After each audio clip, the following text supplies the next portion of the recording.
자기가 하늘에서 내려온 떡이라 하심으로 유대인들이 예수에 대하여 수군거려 이르되 이는 요셉의 아들 예수가 아니냐?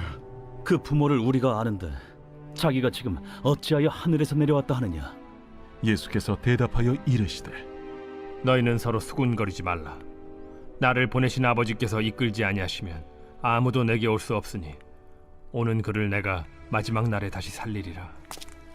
선지자의 글에 그들이 다 하나님의 가르치심을 받으리라 기록되었은즉 아버지께 듣고 배운 사람마다 내게로 오느니라.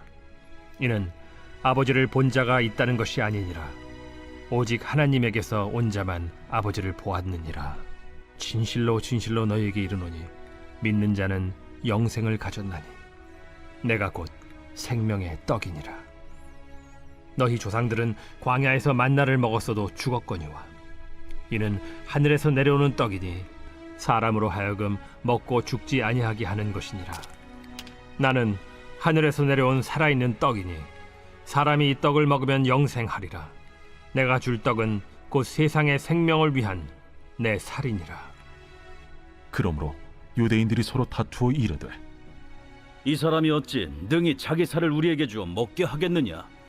내가 진실로 진실로 너희에게 이르노니 인자의 살을 먹지 아니하고 인자의 피를 마시지 아니하면 너희 속에 생명이 없느니라.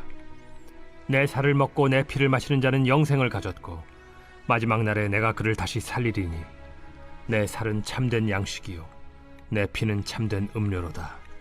내 살을 먹고 내 피를 마시는 자는 내 안에 거하고 나도 그의 안에 거하나니 살아계신 아버지께서 나를 보내심에 내가 아버지로 말미암아 사는 것 같이 나를 먹는 그 사람도 나로 말미암아 살리라. 이것은 하늘에서 내려온 떡이니 조상들이 먹고도 죽은 그것과 같지 아니하여 이 떡을 먹는 자는 영원히 살리라.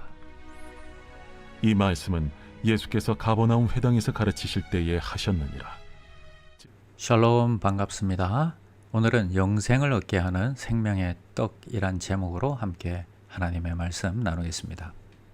예수님께서 자신을 하늘에서 내려온 생명의 떡이라고 말씀하십니다. 그러자 유대인들은 수근거리면서 그 말씀을 믿질 못합니다. 어떻게 요셉과 마리아가 낳은 아들인 걸 다 아는데 하늘에서 내려왔다고 하느냐? 그리고 사람이 어찌 다른 사람에게 자기 살을 먹게 내어줄 수 있느냐 하는 것입니다. 모든 걸 자신들의 생각대로 해석하고 하나님의 말씀을 오해하고 있는 것입니다. 우리는 첫 번째로 기억할 것은 믿지 못하고 수근거리는 유대인들이다 하는 것입니다. 41절에 보니까 예수님이 자신을 하늘에서 내려온 떡이다 라고 하니까 유대인들은 수근거렸습니다.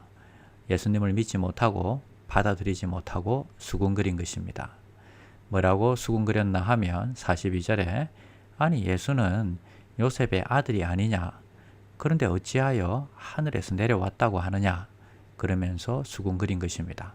그때 예수님께서 단호하게 말씀하십니다. 43절에 너희는 서로 수근거리는 걸 멈춰라. 수근거리는 걸 중지해라 하십니다. 사람들은 참 많이 수근거립니다. 어떤 사람을 보고도 수근거리고 어떤 사건에 대해서도 수근거립니다. 사랑하는 여러분, 오늘 내 안에 있는 이 수근거림의 소리에 귀를 기울이지 마시기 바랍니다. 하나님의 말씀에 귀를 기울이시기를 바랍니다. 믿음의 말씀, 긍정의 말씀에 귀를 기울이는 그런 여러분들이 다 되시기를 바랍니다. 두 번째는 하나님의 가르침을 받는 자가 되어야 한다 하는 것입니다.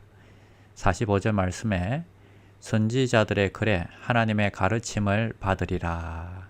가르침을 받으리라. 아버지께 듣고 배운 자마다 내게로 온다. 듣고 순종한다. 이런 뜻입니다. 주의 말씀을 들을 때에 수근거리면 아무 일도 일어나지 않습니다. 그러나 하나님의 가르침을 받고 믿고 받아들이면 역사가 일어나는 것입니다. 우리는 말씀에 순종하여 역사가 일어나는 쪽에 서야 하지 않겠습니까? 저와 여러분들은 말씀에 듣고 아멘으로 순종하는 귀한 종들이 되시기를 바랍니다. 세 번째는 십자가가 복음의 핵심입니다. 51절과 53절 말씀에 보니까 주님의 살과 피를 먹어야 영생을 한다고 하십니다. 이 말씀은 앞으로 우리 죄를 대신해서 예수님이 십자가에서 살을 찢으시고 피를 흘리셔서 돌아가실 것을 가르쳐 주고 있습니다. 그리고 우리 죄를 대신해서 그렇게 돌아가신 것을 믿는 자는 영생을 얻게 된다 하는 것을 말씀하십니다. 이것이 복음의 핵심이다 하는 것입니다. 이 복음을 수근거리지 않고 믿고 받아들이면 영생을 얻게 될 것입니다. 이 복음의 핵심을 누가 전해야 합니까? 누가 사람들에게 이 진리를 전해야 합니까? 바로 오늘 저와 여러분들입니다. 예수님께서 오늘 우리를 이 복음의 전달자로 불러주셨습니다. 우리가 전도할 때도 항상 이 두 가지 사이에서 고민을 합니다. 수근거림과 하나님의 말씀.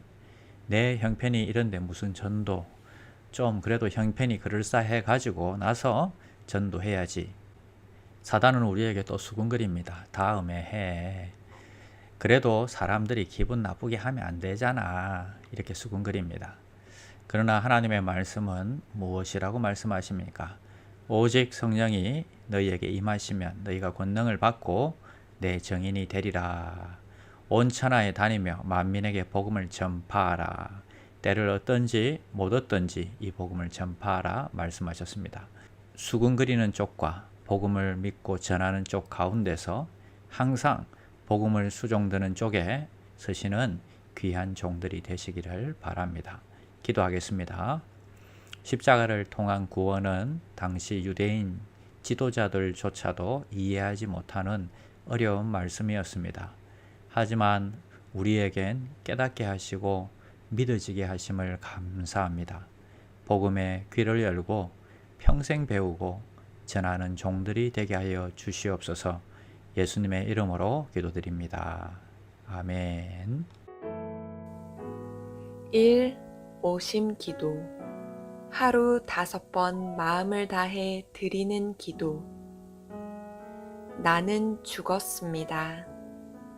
제가 주인이 아니고 예수님이 저의 주인이십니다. 예수님은 십자가에서 죽으시고 부활하셨습니다. 부활하신 예수님을 가슴으로 만나서 따라가며 간증합니다. 사랑하는 가족과 함께 영광스러운 승리를 노래합니다.